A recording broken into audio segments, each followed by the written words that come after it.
Bismillahirrahmanirrahim. Assalamualaikum warahmatullahi wabarakatuh. Salam sejahtera untuk kita semua dan salam sehat selalu. Di video kali ini Pak Budi akan memaparkan materi biologi tentang jamur atau fungi.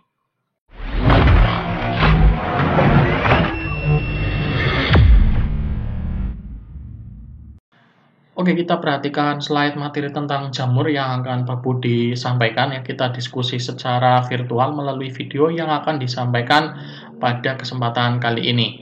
Oke, di sini Pak Budi sudah menyiapkan gambar-gambar yang berkaitan dengan jamur. Ini adalah jamur crispy yang terbuat dari jamur tiram. Itu juga jamur. Kemudian ini adalah roti yang sudah terkontaminasi oleh jamur, ya disebabkan oleh jamur. Kemudian ada juga jamur yang menempel di kulit seseorang yang lembab, kemudian menyebabkan munculnya jamur itu ini. Ini adalah penyakit panu. Mungkin yang lain ada, yaitu jenis ringworm, itu juga sama disebabkan oleh jamur. Dan yang terakhir ini adalah obat yang berkaitan dengan jamur, yaitu obat yang bermerek Fungidem untuk mengobati kulit yang terinfeksi jamur seperti ini. Jadi ini jamur crispy, jamur yang ada di roti, jamur yang ada di kulit, serta obat untuk mengatasi penyakit jamuran. Ini semua berkaitan dengan jamur atau fungi yang akan kita pelajari pada video kali ini. Pak Budi rasa kalian pasti sudah kenal semua ya untuk istilah-istilah jamur yang berkaitan dengan kehidupan sehari-hari.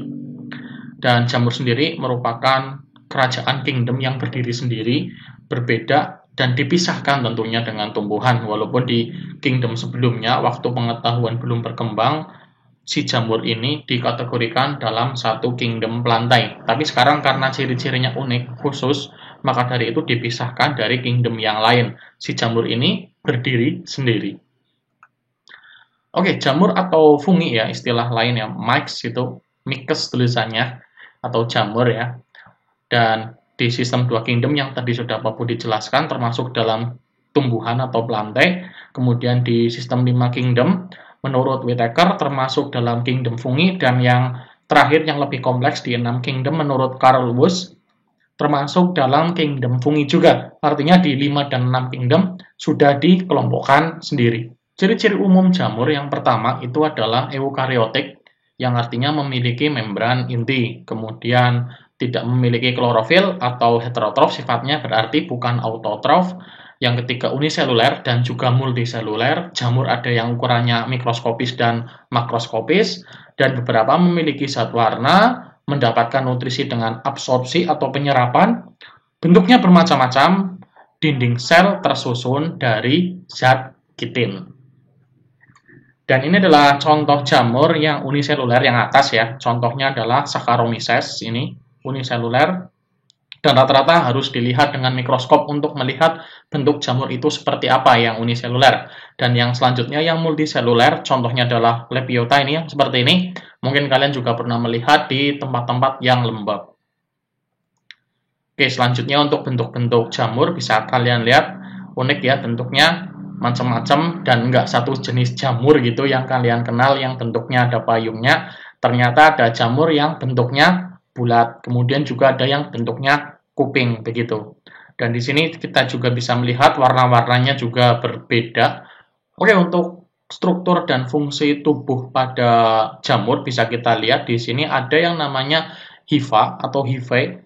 Ini adalah benang-benang halus, kemudian ada septum atau septa, skat atau dinding, kemudian ada hifa senositik, yaitu hifa yang tidak berseptum, kemudian ada miselium atau miselia, ini hifa yang bercabang membentuk anyaman, kemudian ada miselium vegetatif yang berfungsi untuk menyerap makanan, dan ini ada miselium generatif, yaitu untuk menghasilkan spora.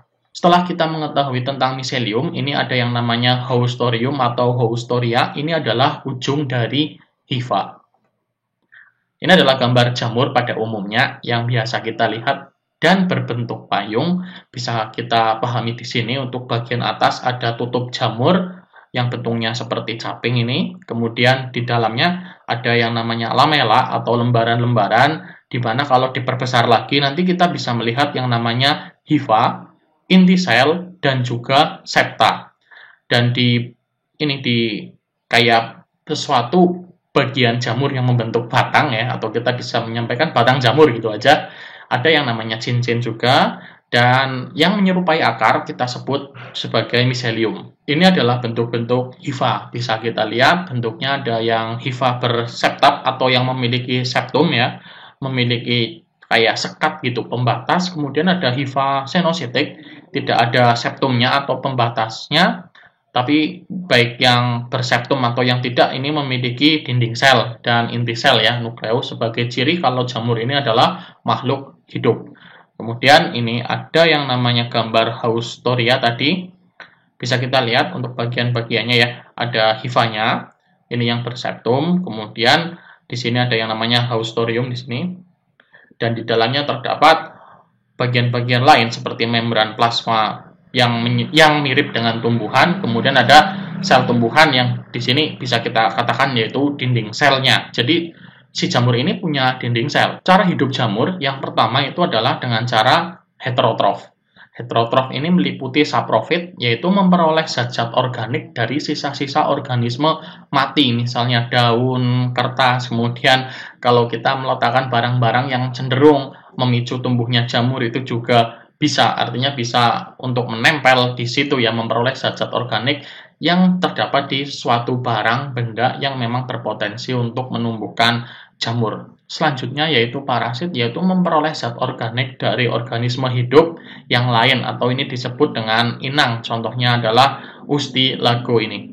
Dan yang lain kalau parasit mungkin juga bisa dikatakan jamur-jamur kayak yang menyebabkan penyakit kulit, kayak panu juga bisa, ringworm juga bisa begitu. Dan yang selanjutnya ada yang disebut dengan simbiosis, yaitu memperoleh zat organik dari organisme hidup yang lain, namun sifatnya menguntungkan bagi inangnya. Contohnya di sini adalah membantu dalam proses pengambilan mineral dari tanah. Contohnya adalah jamur mycorrhiza. Dan bisa kita lihat pada gambar di sini untuk habitat jamur macam-macam ya, ada yang di roti, di zat organik ini, ada di bangkai ikan, ada di kulit, ada di tanah, kemudian ada di kayu, bahkan di paru-paru juga bisa ya. Hati-hati, karena untuk ciri khas jamur ini sendiri adalah hidup di tempat yang lembab. Untuk materi daur hidup pada jamur atau fungi, kita bisa mempelajari di kesempatan yang lain. Untuk minggu ini kita mempelajari dulu bagaimana karakteristik jamur secara umum dan juga secara khusus. Dan kalau ada yang belum dimengerti di video kali ini, silakan kalian tonton kembali. Dan kalau masih belum yakin gitu, silakan ditanyakan di kolom komentar. Nanti akan kita diskusikan di kolom deskripsi. Dan juga kalau ada revisi juga disampaikan saja. Dan video ini sebagai penunjang untuk kalian dalam mempelajari materi tentang fungi. Oke, saya Budi Laksono dan tunggu video selanjutnya.